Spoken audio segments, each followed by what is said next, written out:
지난 시간에 아가서를 마쳤습니다. 또 우리가 하나님께 은혜를 받은 자로서 우리가 어떻게 살아야 되는지에 대해서 생각해 보았죠.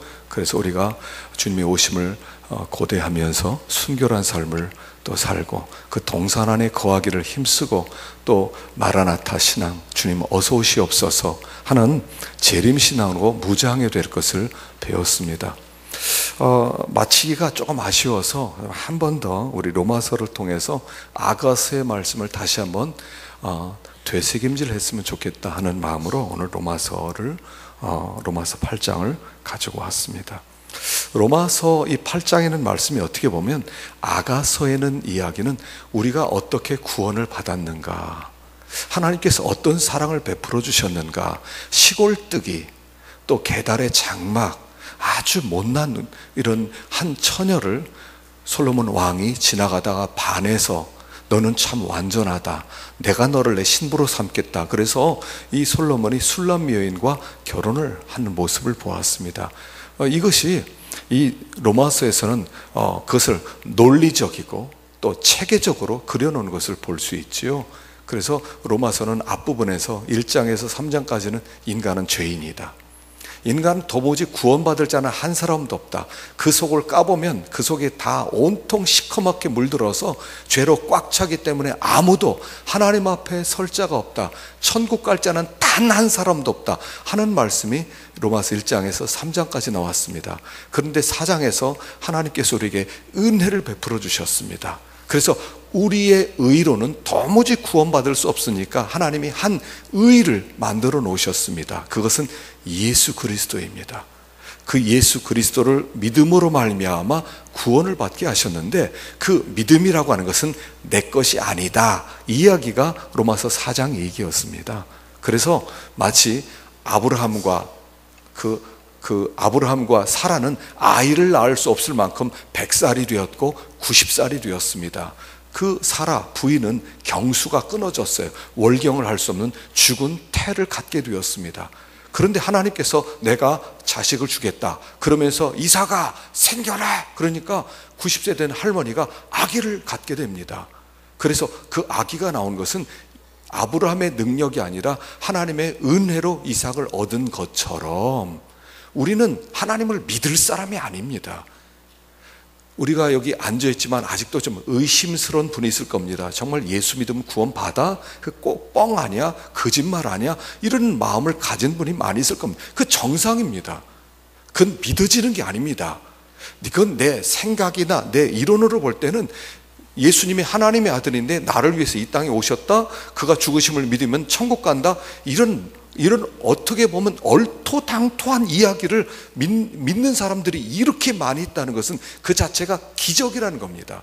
그것은 그 믿음이 내가 믿으려고 꽉꽉 믿으려는 신념이 아니라 하나님께서 우리 속에 없는 믿음을 얘들아 믿음아 생겨라, 그렇기 때문에 내 안에 믿음이 없었던 믿음이 생겨난 겁니다. 마치 사라가 90세 되어서 이삭 생긴 것처럼 우리 안에 믿음아 생겨라 그랬을 때 믿음이 생겨난 것이 하나님이 우리에게 주신 선물이라는 겁니다.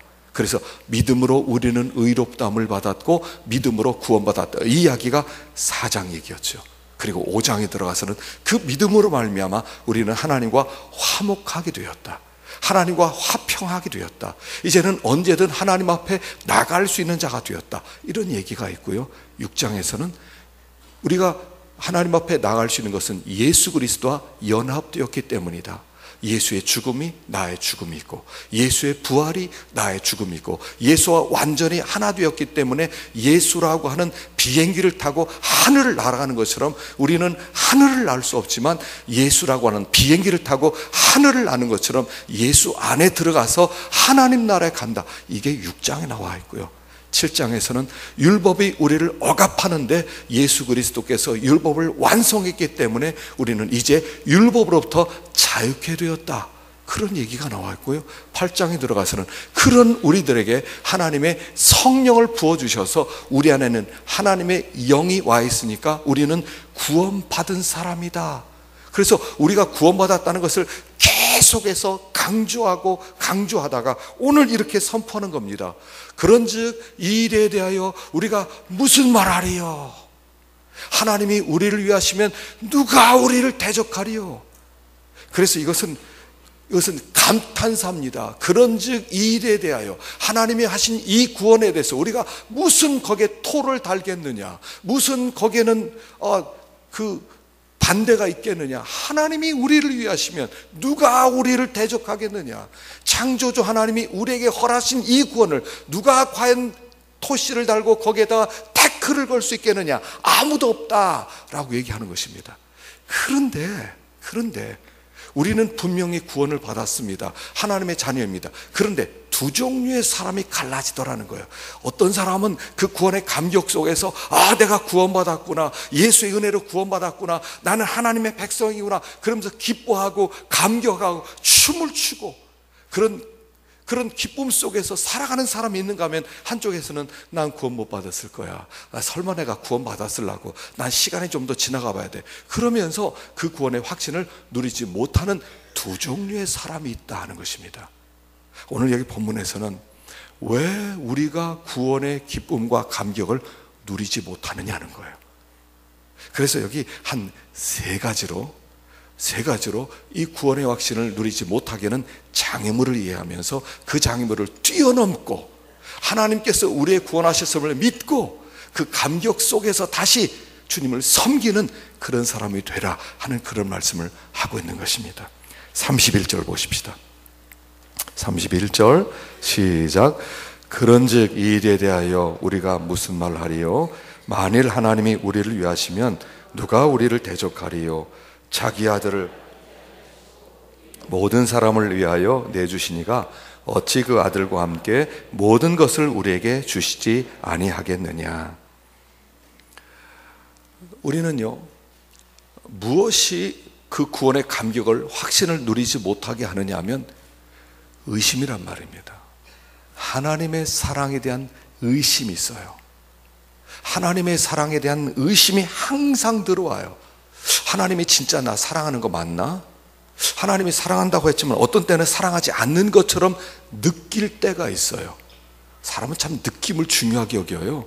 어떤 때는 막 사랑하는 것 같아요. 근데 어떤 때는 사랑하지 않는 것 같아요. 나는 어떤 때는 구원받은 것 같아요. 어떤 때는 구원받지 못한 것 같아요. 날마다 흔들리는 하나님의 사랑에 대한 의심이 문제라는 거예요. 여러분, 때때로 우리가 자라면서 우리 부모님의 사랑을 의심할 때가 얼마나 많습니까? 우리 부모님의 사랑을 의심할 때가 많아요. 제가요, 초등학교 4학년 때 제 생일을 맞았는데 아무도 내 생일을 모르는 거예요. 물론 어머님 아버지는 그 개척교회 하시느라고 너무 신방 다니시고 바쁘고 또 가족들도 잊어버렸어요. 옛날에는 뭐 생일을 그렇게 챙기고 그러지 않았거든요. 근데 저는 너무 섭섭하더라고요. 4학년 때 내 생일을, 저럼 제 생일은 9월 9일입니다. 여러분, 구구절이에요. 이 무슨 날인 줄 아셔요? 북한 공산당 창건일이에요. 잊지 마십시오. 그래서 제 생일만 되면 저 북한에서는 난리를 치더라고. 근데 우리 식구는 아무도 모르더라는 거예요. 섭섭했어요. 어렸을 때 여러분 그런 말을 늘 듣지 않습니까? 너는 다리 밑에서 주워왔어. 너는 다리 밑에서 여러분, 그게 얼마나 우리 충격이 아닙니까? 그럼 그때마다 역시 난 다리 밑에 주워왔구나. 나는 참 자식이 아니구나. 나는 참 누가 버렸는데 집에서 데려다 기른 거구나. 그럼 맨날 집 나갈 생각하고요. 안 그랬습니까? 저는 그런 일이 많이 있었어요. 그때는 얘기하면 되잖아요. 엄마, 아빠 나 오늘 생일이야. 근데 뭐 잊어버리잖아요. 벌칙으로 용돈 10,000원 주세요. 이러면 되잖아요. 근데 그때는 그런 용기가 없었어요. 그 저녁까지 내 생일 기억 하나 못하나 보자, 한번 보자. 그랬더니 저녁까지 기억을 못하더라고요. 그래서 울어버렸어요. 왜 우니? 그래서 대답을 안 했어요. 참 저도 속이 좁아서 대답을 안 했어요. 그리고 나서 왜 그러냐 그래서 생일이라고 그러니까 그때 가서 아이고 미안하다 그러면서 밥을 해주시더라고요. 우리는 의심이 항상 많아요. 우리나라요, 의부증, 의처증 있는 사람이 약 4%랍니다. 여러분, 의부증, 의처증이 있는 그 가정은 아주 불행한 가정이에요. 항상 확인하고 싶어요. 내 남편이 나 사랑하나, 사랑하지 않나 한번 확인해볼까? 확인해보고 싶고요. 또 의처증 있는 사람은 부인이 밖에 나가면 쫓아간다는 거예요. 숨어서. 누구 만나러 가나? 사과사구에서 사과 사는 아저씨하고 얘기하면 의심한다는 거예요. 저게 저렇게 만나고 있었구나. 이 가정이요, 사과도 못 사요. 사과도. 그런데 그런 짓을 우리가 매일 하고 있다는 거예요. 하나님, 나 사랑하는 거 맞아요? 그런데 하나님, 나를 왜 요 모양 요 꼴로 만들었어요? 하나님, 왜 나는 이런 사람을 만나서 이렇게 힘들게 하세요? 나는 왜 이렇게 몸을 연약하게 만들었어요? 하나님, 내가 원하는 걸 왜 하나도 안 주는 거예요? 하나님께 항상 불만을 토한다는 거예요. 그래서 여기에 이렇게 말씀하고 있습니다. 자기 아들을 아끼지 아니하시고 우리 모든 사람을 위하여 내어주시니까 어찌 그 아들과 함께 모든 것을 주시지 않겠느냐? 아들을 주지 않았느냐? 여러분, 우리가 자녀를 기르면 이런 걸 느낍니다.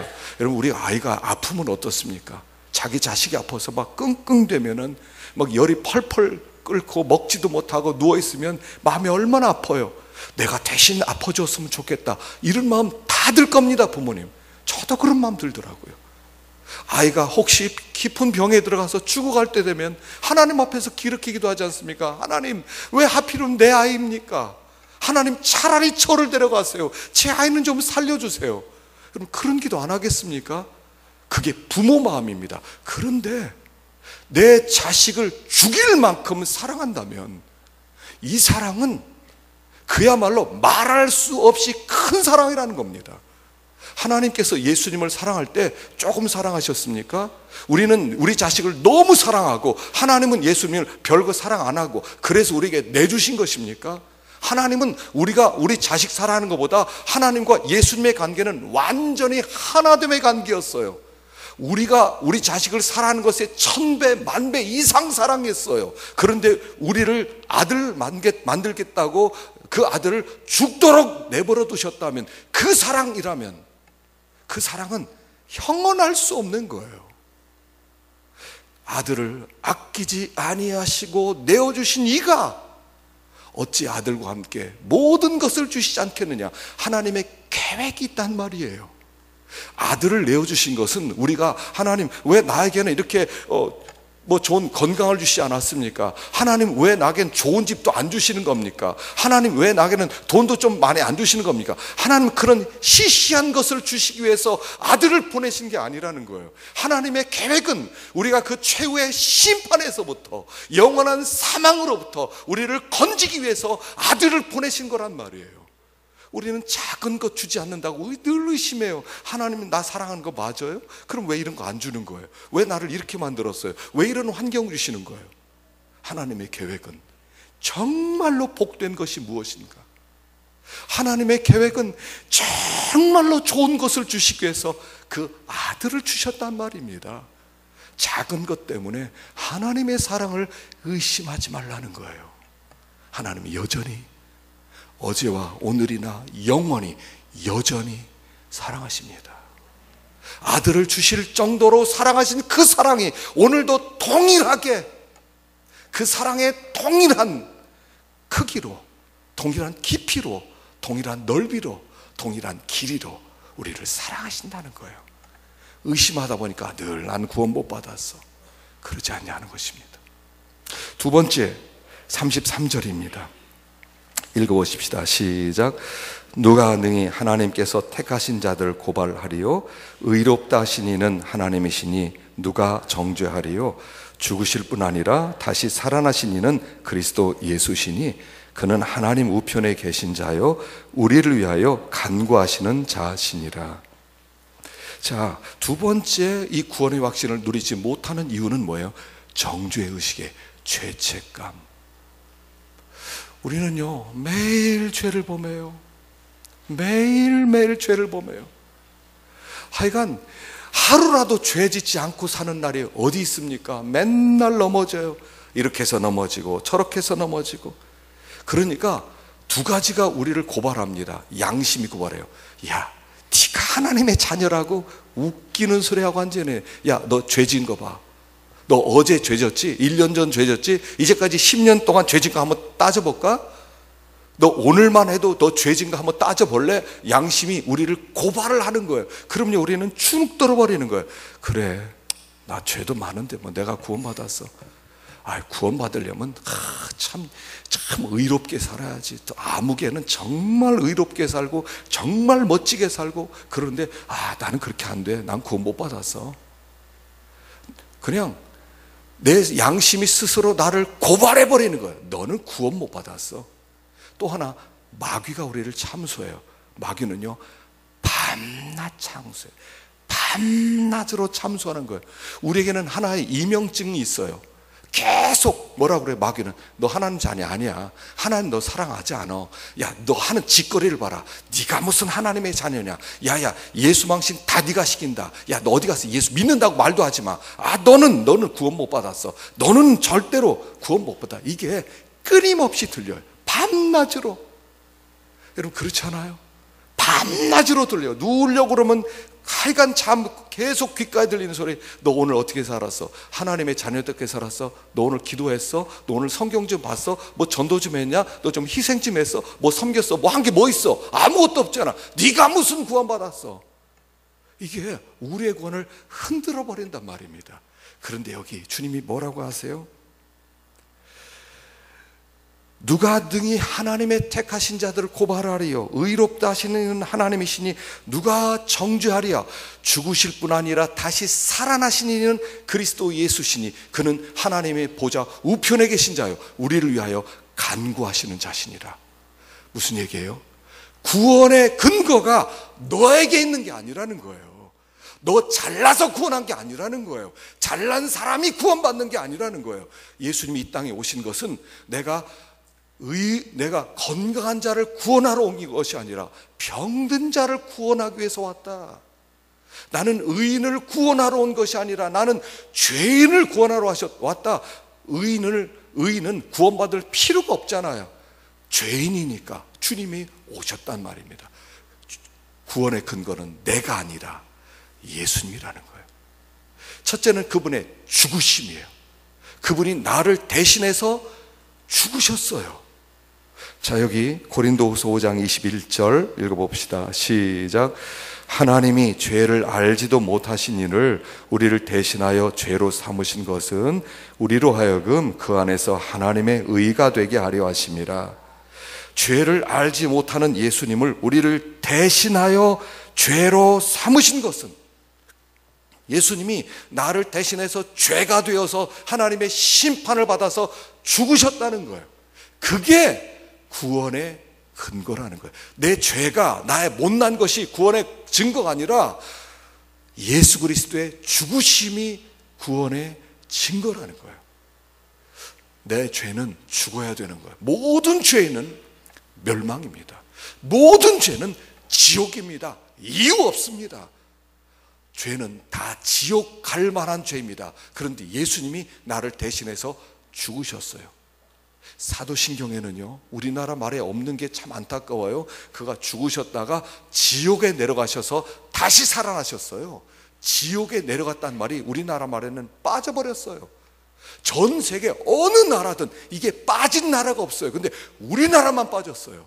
모든 나라 다 가보세요. 다 있어요. 근데 이게 빠진 것은 결정적인 사도신경의 치명타예요. 왜냐하면 예수님이 죽으셨다가 지옥에 내려가셔야만 해요. 왜냐하면 우리의 죄는 지옥 갈 만한 죄거든요. 내 죄는 지옥 갈 만한 죄인데 예수님께서 죽으시고 예수님께서 그 지옥의 고통까지, 지옥의 그 아픔까지 다 완전히 맛보았기 때문에 이런 뜻이에요. 너의 죄는 100% 용서됐다, 이런 뜻이에요. 그게 예수님이 지옥에 내려가셨다, 이런 뜻이에요. 지옥에 내려가셨다는 게 없으면 혹시 이렇게 질문할 수 있어요. 예수님이 죽긴 했지만 지옥의 고통까지는 안 당했다. 그러니까 너는 조금 남았다. 어떡할 겁니까? 너는 갚아야 될 죄가 요만큼 남아있다. 그러면 어떻게 되는 겁니까?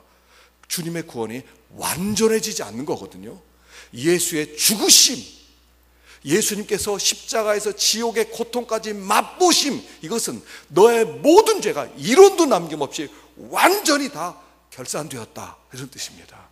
그의 죽으심이 내 구원의 증거예요. 그분이 부활하셨어요. 부활하심이 구원의 증거예요. 하나님이 옳다, 너의 제물을 받았다, 이런 뜻이에요. 그렇기 때문에 예수님이 하나님의 의가 되어서 그 예수를 믿는 자는 다 의로운 자가 되는 거예요. 예수가 우리의 의가 되는 거예요. 나는 의가 없어요. 나는 맨날 죄짓고, 나는 날마다 넘어지고, 나는 날마다 거짓말치고, 날마다 나는 탐욕을 부리고, 날마다 그래요. 그런데 예수가 의가 되는 거예요. 예수가. 하나님이 내 속에 죄를 보는 게 아니라 예수를 보는 거예요. 그 예수가 나의 자랑이 된다, 이거예요. 그래서 그의 죽으시고 살아나시고 하나님 보좌 우편에 계시다. 우편이라는 것은 장소를 얘기하는 게 아니라고 그랬죠. 우편이라고 하는 것은 그가 하나님의 신적 대리자로서 하늘과 땅의 모든 권세를 다 가지신 분이로서 온 땅을 통치하는 그 자리라는 거예요. 그 자리에. 그런데 그분이 우편에 앉아 계신다 하는 것은 무슨 뜻이라고 그랬어요?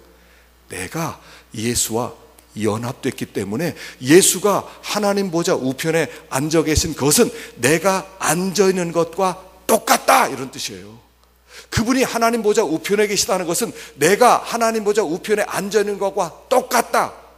자, 우리는 지금 여기 2015년 9월 20일 이 시간을 지나고 있습니다. 우리 미래는 오지 않았어요. 그런데 하나님의 눈으로는 이미 예수와 함께 하늘에 앉아 있다는 거예요.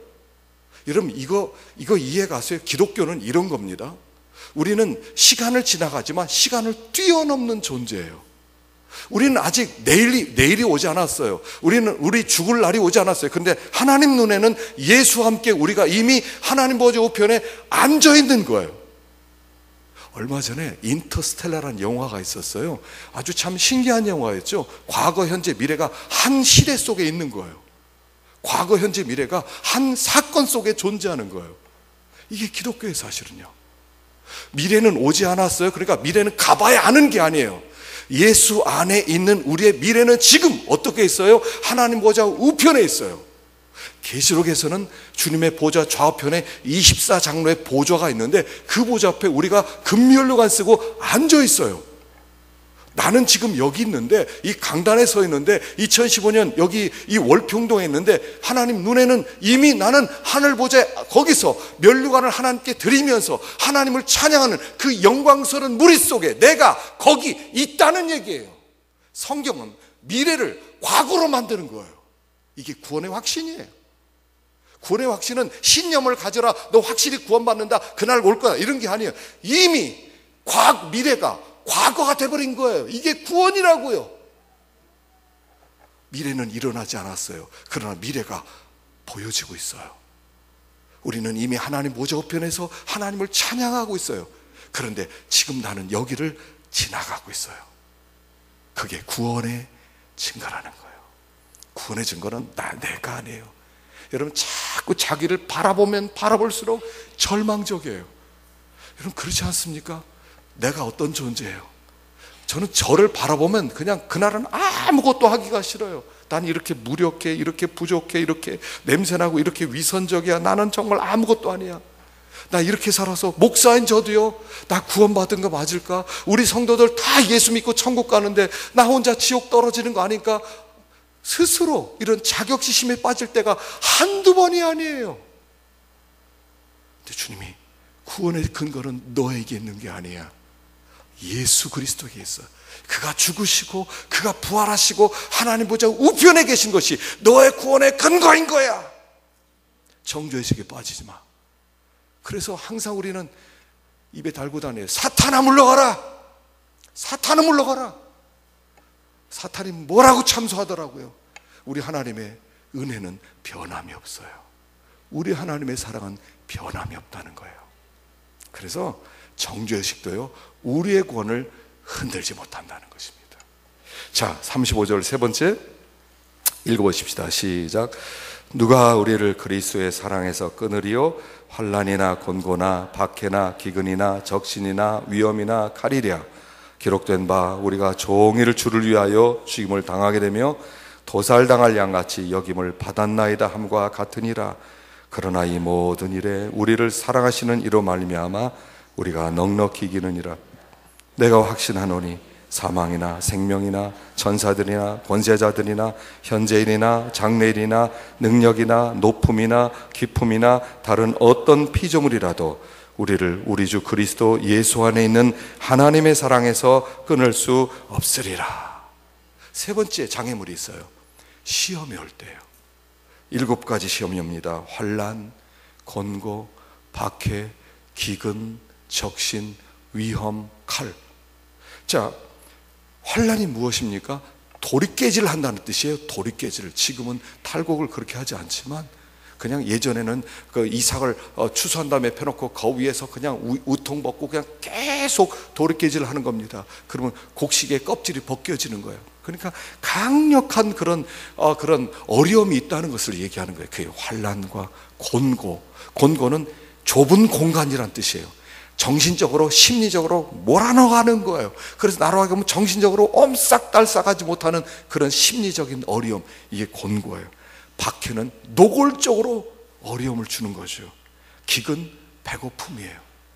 적신 헐벗음이에요. 위험과 칼 죽음이에요.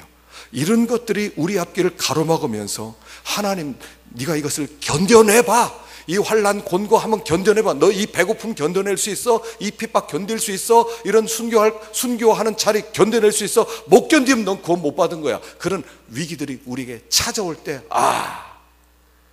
주기철 목사님의 순교 사기, 손양원 목사님의 그 사랑 이야기 들을 때마다 난 어림도 없어. 나는 순교할 수 있을까? 아유, 난 못할 거야. 그런데 내가 구원받았다고 말할 수 있어? 이런 장애물이 온다는 거예요. 그런데 여기 뭐라고 그랬어요? 우리가 종일 주를 위하여 죽임을 당하게 되며 도살 당할 양같이 여김을 받았나이다. 여러분, 신자의 삶은 뭐예요? 도살 당할 양이에요. 내가 너를 보내면 양을 이리 가운데 보내는 것 같도다. 우리 주위에는 다 양들이 득실거리고 있어요. 우리를 덮쳐서 삼키기 위해서. 어떤 양은 어쩌면 늑대가 그 목을 쥐어 뜯는 그런 양들도 있을 거예요. 그럼에도 불구하고 여기요, 이 모든 일에 우리를 사랑하시는 이로 말미암아 우리가 넉넉히 이기느니라. 여기 넉넉히 이기느니라, 이 단어가요, 헬라 단어가 휘페르니카오라는 단어를 쓰는데, 이 휘페르니카오라는 단어는 이런 뜻입니다. 압제자, 정복자를 정복하다, 이런 뜻이에요. 정복자보다 더 강한 힘을 가졌다, 이런 뜻이에요. 정복자를 압제하다, 이런 뜻이에요. 그러니까 여기 환난, 권고, 박해, 기근, 적신, 위험, 칼, 이것은 다 정복자들입니다. 이런 위기와 이런 시험과 어려움은 다 정복이 됩니다. 거기에 다 굴복을 합니다. 그런데 이런 것들도 정복할 수 없고, 이런 정복자들을 넉넉하게 이길 수 있는 더 큰 힘을 하나님이 우리에게 주신다는 거예요. 여기 그래서 어떻게 해요? 이 모든 일에 내가 넉넉히 이기느니라 그렇게 했어요? 아니요. 우리를 사랑하시는 이로 말미암아 넉넉히 이기느니라. 내 힘으로, 내 의지로, 내 믿음으로 내가 있는 힘을 다해서 나는 이길 것이다, 이런 게 아니었단 말이에요. 여러분, 주기철 목사님의 이야기를 들어보면요, 그분이 신사참배를 하지 않아서 감옥에 들어가게 되었습니다. 감옥에서요, 굉장히 무서워했어요. 감옥에 들어가기 전에 하나님 앞에 기도를 합니다. 하나님, 저는 의지력이 너무 약합니다. 그리고 하나님, 저는 몸도 너무 약합니다. 내가 저기 감옥에 들어가면 신사참배 때문에 고문을 많이 당할 텐데 내가 주님을 부인할 것 같습니다. 어떻게 하면 좋습니까? 그가요, 감옥 들어가기 전에 밤새워서 기도했다고요. 하나님, 난 몸이 약합니다. 나는 추운 것도 견디지 못합니다. 난 배고픈 것도 견디지 못합니다. 난 의지도 없습니다. 하나님, 저 감옥에 들어가서 나 어떻게 견디겠습니까? 그리고 들어갔어요. 그런데 결과가 어떻게 됐어요? 승리하지 않았습니까? 어떻게? 나를 사랑하시는 이로 말미암아요. 우리는요, 내 힘으로 살아가는 사람이 아니라는 거예요. 자꾸 자기를 의지하려고 그래. 내가 뭐 하려고 그래. 내가 뭐 해야 된다고 생각해요. 물론 우리가 주님을 의지하고 있는 힘을 다해야 될 필요는 있습니다. 그러나 그걸로는 부족합니다. 그걸로는 안 됩니다. 과거에 살았던 신앙의 선조들이 어떻게 그렇게 살아왔어요? 여러분, 노아 할아버지, 여러분 위대하지 않습니까? 노아가 그냥 방주를 120년 동안 만들어서 다 구원받았다, 여러분, 이야기는요 너무 그 속에 깊은 이야기가 있어요. 그 당시 인구가, 노아 시대의 인구가 최소한 10억, 많게는 50억, 100억까지도 보는 학자가 있어요. 그 당시에 엄청난 문명이 있었다고요. 지금도 가끔씩 발견되지 않습니까? 여러분, 이미 BC 기원 전에 그 배터리가 있었어요. 건전지가 다 있었다고요. 이미 돌들이 발견되는데, 동그란 돌들이 수백 개가 발견되는데, 이거는 우리가 보통 기술자가 만들 수 없는 그런 돌들이 수백 개나 발견되는데 어떻게 이런 걸 만들었냐는 거예요. 피라미드 같은 거예요. 지금 과학으로도 못 만드는 겁니다. 과거에 문명이 없었다고요? 점점 문명이 발달되는 거예요? 아니요. 그 당시 이미 엄청난 문명이 있었어요. 근데 그때 노아에게 너 방주 지어라 그러니까 예 하고 방주를 지어요. 120년 동안 얼마나 많은 시험이 있었겠습니까? 내가 이거 맞나? 나 혼자 나 미친 짓 하는 거 아니야? 한 사람도 방주를 만든 사람이 없어요. 근데 하나님의 음성 한 번 듣고 방주를 120년 동안 수많은 조롱 속에서, 수많은 사람들의 비판 속에서 방주를 만들어가는 겁니다. 그가 자기 힘으로 지었습니까? 아니요. 사랑하시는 자의 힘을 공급받아서 그랬어요. 롯이 소돔성에서 거기서 끝까지 믿음을 어떻게 지켰어요? 자기 힘으로요? 천만의 말씀이에요. 공급하는 자 힘으로요. 다니엘이 어떻게 사적을 이겨요? 자기 힘으로요? 아니요. 자기를, 나를 사랑하는 이로 말미암아 이기는 거라고요. 제가 예전에 이철환, 연탄기를 썼던 이철환 씨 이야기를 지나가면서 얘기했는데, 그분이 인터넷에 보니까 간직물을 실어 놓았더라고요. 그래서 제가 막 요약을 해봤어요. 참 제가 이렇게 감동이 돼가지고 한번 나누고 싶습니다. 나에게도 고통의 시간이 있었다. 연탄기를 쓰면서 7년을 과로한 탓에 내 양쪽 귀에는 전기톱으로 쇠를 깎는 소리가 들렸다. 1999년부터 지금까지 단 1초도 멈추지 않고 들린다. 이명은 견딜 수 없는 고통이다. 아무리 좋아하는 음악도 밤낮으로 24시간을 듣지 못한다. 이명 때문에 정신병원에 입원하는 사람들도 있다. 이명에도 종류가 있다. 매미 우는 소리, 귀뚜라미 소리, 물소리, 아기 울음소리, 보일러 돌아가는 소리. 견딜 수 없는 최악의 소리는 전기톱으로 쇠를 깎는 소리다. 주파수가 가장 높은 고음이기 때문이다. 겪어보지 않은 사람은 상상도 할 수 없는 고통이다. 이명과 같이 동반되는 증상은 불면증, 우울증, 어지럼증, 심한 경우에는 자살 충동이다. 차라리 죽고 싶었다. 그냥 죽고 싶은 것과 정말 죽고 싶은 것은 많이 다르다. 하루에도 몇 번씩 죽음을 생각했다. 하얀 상복을 입고 내 영정 사진 앞에 앉아 울고 있는 아내와 어린 딸아이의 얼굴이 자꾸만 보였다. 아주 가끔씩 환청도 들렸다. 이명으로 인해 심한 어지러움증으로 길을 걸을 수 없었다. 어쩔 수 없이 외출할 때면 지팡이를 손에 들었다. 이명은 점점 심해졌고 우울증도 깊어졌다. 악마 같은 이명은 나를 송두리째 흔들어 놓았다. 글 쓰는 일도 그만두었고 학생 가르치는 일도 그만두었다. 하나님께 매달렸지만 이명과 우울증은 낫지 않았다. 우울증이 깊어지면서 기도도 할 수 없었다. 나는 바보가 되어갔다. 신경정신과에서 우울증 치료를 받기 시작했다. 이명을 치료하기 위해 여기저기 많은 병원에도 다녔다. 양방은 물론 한방치료까지 꾸준히 받았지만 소용없었다. 이명의 고통은 여전했지만 그 고통 속에 갇혀있지 않게 달라고 기도했다. 견딜 수 있는 힘이라도 달라고 기도했다. 봄, 여름, 가을, 겨울이 지났다. 다시 봄이 왔다. 이명과 우울증과 어지럼증은 조금도 좋아지지 않았다. 아니, 더 심해졌다. 절망이 악마처럼 입을 벌리고 나를 삼키고 있었다. 주일 예배 때 목사님의 설교도 들을 수 없었다. 스피커에서 나오는 큰 소리가 내 귀에는 천둥처럼 찢어졌다. 이명이 심한 사람은 큰 소리를 견디지 못한다. 본당에서 예배를 드릴 수 없었다. 아기 엄마들과 함께 예배를 드리는 잠옷실에 가보았다. 그곳의 마이크 소리도 천둥처럼 찢어졌다. 본관 2층에는 화장실에도 가보았다. 그곳에서라도 예배를 드리고 싶었지만 목사님 소리가 너무 희미하게 들려왔다. 냄새나는 화장실은 문제가 아니었다. 내가 믿음이 깊어서가 아니다.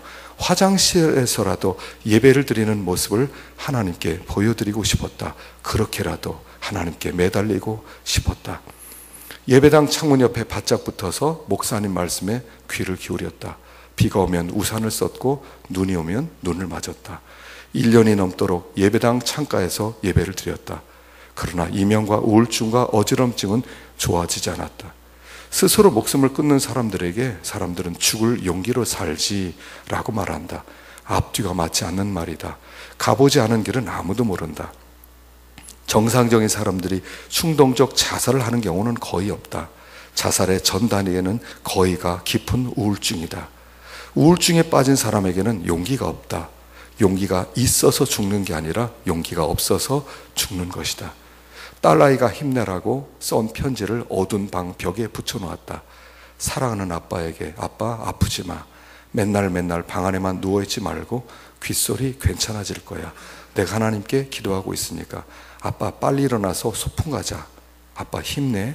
꼭꼭 아빠 너무 사랑해. 어린 땅의 편지를 읽고 또 읽었지만 나는 일어설 수 없었다. 야율대로 야윈 내 뺨 위에 눈물만 흘렀다. 이명과 우울증과 어지럼증과 불면증은 내 숨통을 꼭 쥐고 나를 놓아주지 않았다. 영혼을 뜯어먹은 악마의 이빨은 내 귀에 대고 죽음을 속삭였다. 삶은 슬픈 거야. 삶은 아무것도 아니야. 죽으면 간단해. 두 눈 가득 핏발을 세우고 내게 속삭였다. 자살 충동이 시시각각으로 내 숨통을 조여왔다. 나는 내가 무서웠다. 마시지 못하는 술을 매일매일 마셨다. 아침에 눈 뜨면 술을 사러 나갔다. 술을 한 병 마시고 나면 1시간 동안 이명 소리가 작아졌다. 술이 깨면서 이명 소리는 2배, 3배 더 커졌다. 그런 줄 알면서 매일매일 술을 마셨다. 아내와 어린 딸아이에게 미안해서 얼굴을 둘 수 없었다. 어두운 밤에 방에 앉아 홀로 술을 마셨다. 끝이 보이지 않았다. 미칠 것 같았다. 불안 때문에 미칠 것 같아 아침부터 술을 마셨다. 알코올 중독자가 될지도 모른다는 생각이 들었다. 하나님 믿는다는 놈이 한 달 넘도록 그 짓을 했다. 한 달이 조금 지날 무렵 술을 마시지 않았다. 아무것도 모르는 딸에게 아침부터 술을 마셔야 하는 아빠의 절망을 보여주고 싶지 않았다. 착한 아내 마음을 아프게 하고 싶지 않았다. 아내가 눈물을 글썽이며 말했다. 우리 같이 기도해요. 너나만이 해. 나는 기도 같은 거 안 해. 목을대를 세우고 말했지만 진심은 아니었다. 막말을 하기에 내 안에 하나님이 너무 컸다. 하지만 기도는 하지 않았다. 시간이 흘렀다. 나는 더 깊은 어둠 속으로 들어가 있었다. 아내는 나를 위해 새벽 예배를 다니기 시작했다. 새벽 예배를 다녀온 아내가 말했다. 오늘 새벽 교회 가는 길에 한 할아버지를 만났어요. 중풍에 걸리셨는지 걸음걸이가 많이 불편해 보이시더라고요. 부축해 드리려고 가까이 갔더니 할아버지가 웃으시며 괜찮다고 하셨어요. 할 수 없이 앞서 걸어가는데 뒤에서 할아버지 목소리가 들렸어요. 할아버지는 한 걸음 한 걸음 걸음을 뗄 때마다 주여 힘주세요. 주여 힘주세요 하시더라고요. 어찌나 눈물이 나오던지. 아내는 눈물을 글썽이며 말했다. 눈물을 감추려고 나는 고개를 숙였다. 다음날 아침 하나님 내 무릎을 꺾으셨다. 나는 나를 송두리째 던져 기도하기 시작했다. 기도가 아니라 전투였다. 온종일 어두운 방에 엎드려 기도했다. 기도하다 지치면 쓰러졌고 다시 정신 들면 기도했다. 전투는 한 달이 넘도록 계속됐다. 기도는 나를 낮추는 시간이었다. 하루는 머리가 텅 비워지면서 한 줄기 빛이 마음속에 파고들었다. 하나님, 제가 이렇게 고통스럽게 눈물을 흘리는데 하나님 어디 계세요? 마음 깊은 곳에서 하나님의 음성이 들려왔다. 내가 눈물을 흘릴 때마다 내가 얼마나 눈물을 흘렸는지 아니? 하나님, 제발 고쳐주세요. 저 이대로 가면 죽어요. 아무도 없는 어두운 방에서 간절한 목소리로 하나님을 불렀다. 마음 깊은 곳에서 하나님의 음성이 들려왔다. 너를 통해 나의 뜻을 이룰 때까지 내가 너와 함께 하겠다. 하나님, 이 고통 이길 수 있게 해주세요. 다시 일어서면 저 하나만을 위해 살지 않겠습니다. 저보다 어려운 사람들의 손을 따뜻하게 잡아주겠습니다. 나는 그때부터 이렇게 기도하기 시작했다. 하나님, 제가 텔레비전에 나가 1시간 동안 연탄길에 대해서 말할 수 있게 해주세요. 연탄길에 날개를 달아주세요. 말도 안 되는 기도였다. 이루어질 가능성이 전혀 없었다. 아무것도 아닌 무명의 글쟁이를 방송국에서 부를 리 없었다. 그런데도 나는 매일매일 말도 안 되는 기도를 하고 있었다. 말이 좋아 글쟁이지 나를 글쟁이로 인정해주는 사람은 아내를 빼고 단 한 사람도 없었다.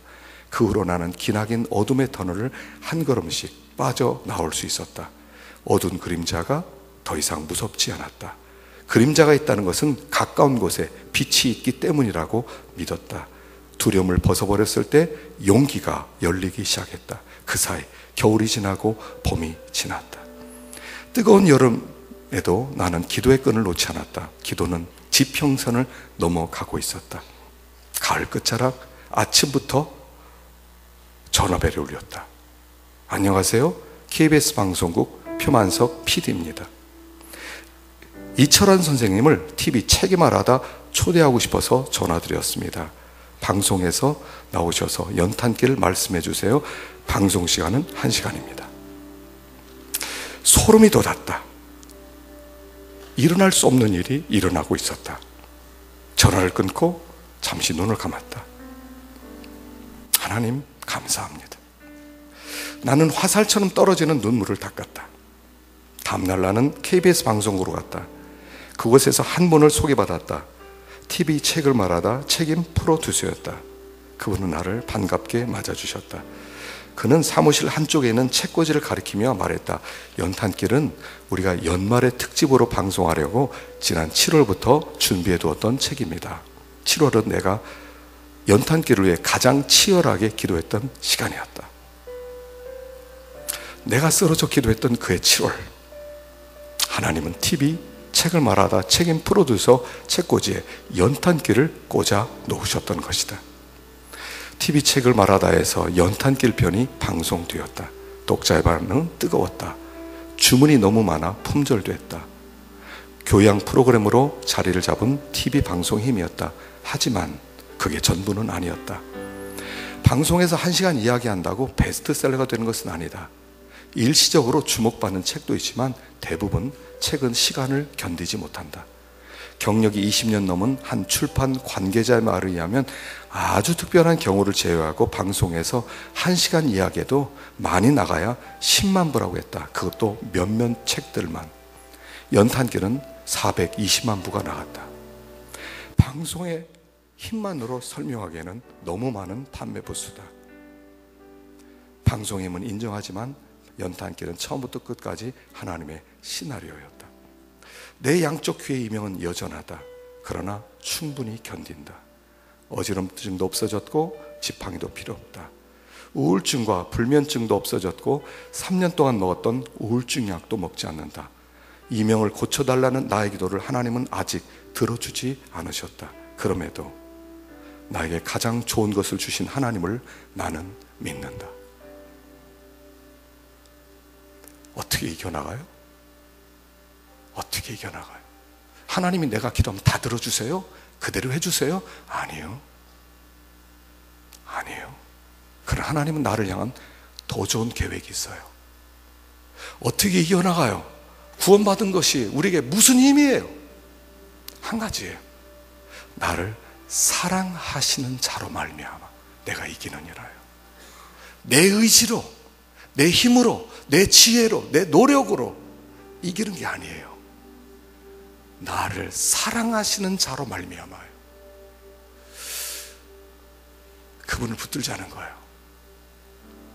나를 구원하실 분은 그분밖에 없으니까 그분만 붙들고 그분만 사랑하자는 거예요. 그러면 그분이 공급하는 힘으로 이 세상의 모든 장애물은 다 넉넉히 뛰어넘을 수 있다는 거예요. 그게 구원의 결론이에요. 삶이 어떠셔요? 예수 그리스도의 구원이 오늘 나에게 무슨 힘이 되는 거예요? 예수 그리스도의 능력이 오늘 내 삶 속에 어떻게 일하고 있어요? 우리가 이렇게 나가는 겁니다. 사랑하는 자로 말미암아요. 나를 사랑하는 자로 말미암아 그분은 여전히 사랑하세요. 그렇다면 주님이 손을 뻗을 때 나도 손을 뻗자는 거예요. 주님, 저도 잡아주세요. 저도 좀 잡아주세요. 당신이 공급하는 그 힘으로 나도 이길 수 있어요. 주님, 저를 좀 불쌍히 여겨주십시오. 손을 뻗을 때 우리 주님이 잡아주시는 거예요. 그리고 환난이나 곤고나 또 핍박이나 기근이나 적신이나 위험이나 칼이 온다 하더라도 어떤 장애물도 우리는 넉넉히 이기는 거예요. 넉넉히. 주님을 바라보십시다. 우리에게 손을 내 뻗으시는 주님의 손을 우리도 잡으십시다. 그리고 그 구원이 우리의 삶 속에서 능력으로 변화되고 승리로 변화되는 그런 놀라운 체험이 있기를 축원합니다. 기도하겠습니다.